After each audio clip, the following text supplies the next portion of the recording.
যাদবপুরে ইফতার পার্টি নিয়ে কটাক্ষ সুকান্তর। বাংলাদেশ থেকে অনুপ্রাণিত তৃণমূলপন্থীদের কাছে বাড়তি অক্সিজেন।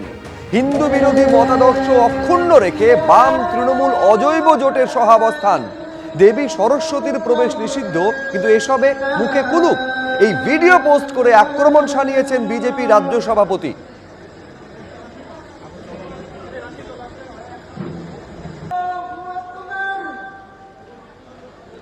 এক্সে পোস্ট করেছেন বিজেপি রাজ্য সভাপতি সুকান্ত মজুমদার। এই ভিডিও পোস্ট করে এই কথাই বলছেন বিজেপি রাজ্য সভাপতি যে বাংলাদেশ থেকে অনুপ্রাণিত তৃণমূলপন্থীদের কাছে বাড়তি অক্সিজেন যোগাবে এই ভিডিও। হিন্দু বিরোধী মতাদর্শ অক্ষুণ্ণ রেখে বাম তৃণমূল অজৈব জোটের সহাবস্থান বলে আক্রমণ সুকান্ত মজুমদারের।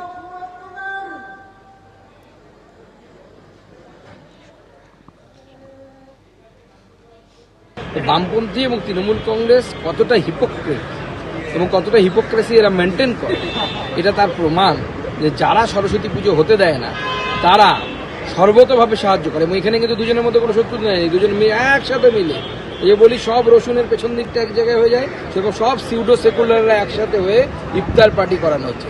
ইফতার পার্টি কি সেকুলার? আর সরস্বতী পুজো হচ্ছে সাম্প্রদায়িক। এই মানসিকতা পশ্চিমবঙ্গের হিন্দুদের বোঝা উচিত। এই যে কমিউনিস্ট যারা সেজে থাকে কমিউনিস্ট, এরা কমিউনিস্ট নয়, এরা হচ্ছে কমিউনিস্ট। এরা নিষ্ঠতা এদের নেই কমিউনিজমের প্রতি। এদের একটাই কাজ, এটা হচ্ছে ইসলামীকরণ এবং জেহাদিকরণ। যাদবপুরে ইফতার পার্টি নিয়ে কটাক্ষ করেছেন বিজেপি রাজ্য সভাপতি সুকান্ত মজুমদার। একেবারে ভিডিও পোস্ট করে আক্রমণ করেছেন তিনি। বাংলাদেশ থেকে অনুপ্রাণিত তৃণমূলপন্থীদের কাছে বাড়তি অক্সিজেন। হিন্দু বিরোধী মতাদর্শ অক্ষুণ্ণ রেখে বাম তৃণমূল অজৈব জোটের সহাবস্থান। দেবী সরস্বতীর প্রবেশ নিষিদ্ধ, কিন্তু এসবের মুখে কুলুপ। আক্রমণ বিজেপি রাজ্য সভাপতির।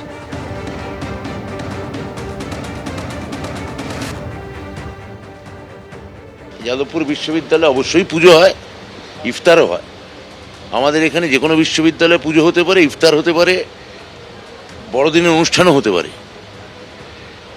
এমনকি শিখ ধর্মাবলম্বীদের জন্য যদি কোনো অনুষ্ঠান যদি ওখানে হয়, বৈশাখী বা ইত্যাদি, কোনো বিশ্ববিদ্যালয়ে যদি ছাত্রছাত্রীরা পালন করে, তো তাতে সমস্যা কোথায়? আমাদের রাজ্যে এগুলো হবে, এগুলো বিজেপির রাজ্য সভাপতির বোঝার কথা নয়, বুঝতে চানও না।